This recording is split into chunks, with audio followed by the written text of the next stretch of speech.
Olá, galera, vamos continuar aqui falando de linguagem, né? Como eu falei no vídeo passado, se você não viu, eu recomendo que você veja o livro de introdução. A gente está falando sobre linguagem de programação, né? Linguagem de programação ela se assemelha em muito com linguagens convencionais, como português e inglês, porque nós temos sintaxe, nós temos vocabulário e tudo mais. E existem algumas diferenças que nesse primeiro momento não faz tanta diferença, vamos dizer assim, pra gente, mas é importante citar, ok? É um básico ali de conhecimento sobre programação que eu acho interessante que todo mundo tenha, tá?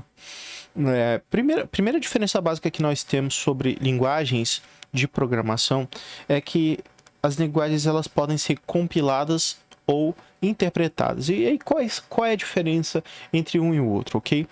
Na prática, o computador ele precisa pegar esse texto que a gente vai escrever em inglês e precisa passar para um formato de bytecode, que seria um código binário, né? Que é o que o computador vai entender, ok?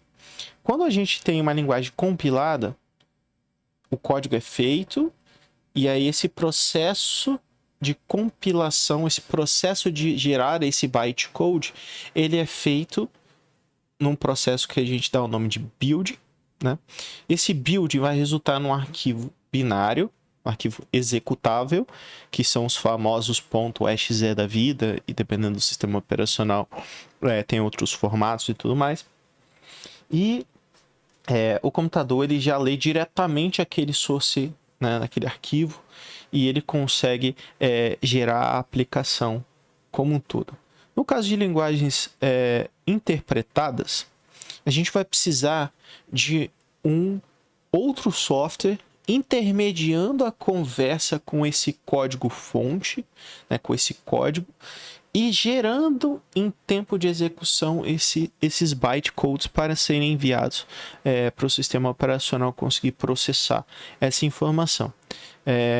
Na prática, as linguagens que são interpretadas, ela tem um pouco mais de flexibilidade de alteração do código, né?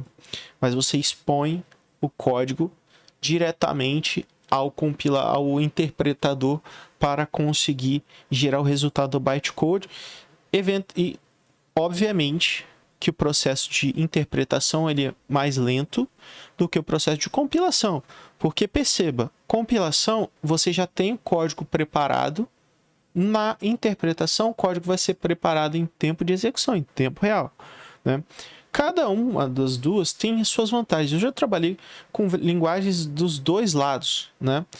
Por exemplo, no caso do compilado, já trabalhei com C++, com C#, que é o que a gente vai ver aqui, né? Com algumas outras linguagens também que são compiladas, Delphi, né, Pascal e tudo mais. E no lado dos interpretados, eu já utilizei PHP, Node, JavaScript, entre outros ali, né? E ambos você consegue fazer tudo o que você precisa fazer. Qualquer coisa que você quiser fazer, você consegue fazer tanto de um lado quanto do outro, tá? E hoje em dia, essa diferença da compilação e da interpretação ela é mínima, ela é bem pouca. Antigamente, né, há 10, 15 anos atrás, quando você iniciar um projeto, obviamente que pensar em performance era importante, principalmente se tratando de uma fase onde os servidores eram super caros, você precisava cuidar da performance do sistema para redução de custos. Então, se tinha essa diferença, né? Mas mesmo assim, a linguagem que dominou a internet nos anos 2000 até 2010, vamos dizer assim, foi o PHP, que é uma linguagem interpretada que tem vários problemas de performance, mas ele tem uma sintaxe muito simples. Depois disso, 2010 em diante, nós tivemos o estouro do Node.js, que é JavaScript, que é a linguagem utilizada dentro dos browsers. Não que o browser seja escrito em JavaScript, mas o JavaScript é a linguagem nativa dos browsers, né? E no desktop, nós temos uma trajetória aí marcada pelo C++ como hegemônico na maior parte do tempo. Os principais softwares do mundo são feitos em C++, né? Temos também o Java para algumas coisas, principalmente depois do Android. O Java ele tem ele é muito utilizado em várias partes do mundo. E o C Sharp, ele é ela é uma linguagem normalmente mais enterprise, né? Mais para empresas que precisam de suporte, um suporte amplo e tudo mais, pelo fato de ser da Microsoft, né? E tudo mais, porque o Java antes era de uma empresa menor, que era a Sun Microsystem, que depois foi comprada pela Oracle, enfim, uma série de questões. A segunda diferença que você vai eventualmente encontrar entre uma linguagem e outra é o que nós chamamos de tipagem. O que é tipagem, né? O C Sharp, por exemplo, é uma linguagem fortemente tipada. O que vem a ser esse termo fortemente tipado?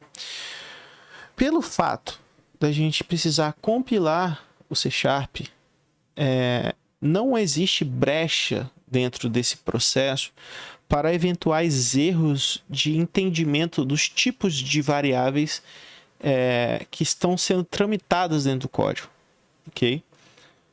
Do outro lado do fortemente tipado, nós temos uma linguagem como PHP que existe a tipagem dinâmica. O que vem a ser tipagem dinâmica? No caso, a variável, ela vai ser tentada a identificação do tipo dessa variável pelo próprio interpretador. O que pode acontecer isso? Acontecer de problema, né? Falsos positivos de interpretação. Falsos positivos de resultados de álgebra booleana, entre outras coisas. Ah, André, mas eu não estou entendendo nada, mas esse sistema aí que você está falando está muito difícil, tá? A gente vai começar a falar de variáveis e isso vai ficar muito mais claro para a gente conseguir entender o que é tipagem, tá? A gente precisa declarar efetivamente qual é o tipo de cada variável, tá? Mas eu não estou entendendo porque eu não entendo nada de programação. Então, vamos lá para o nosso vídeo de variáveis, que você vai começar a entender o que é fortemente tipado e o que é tipagem dinâmica, ok? Então, bora lá.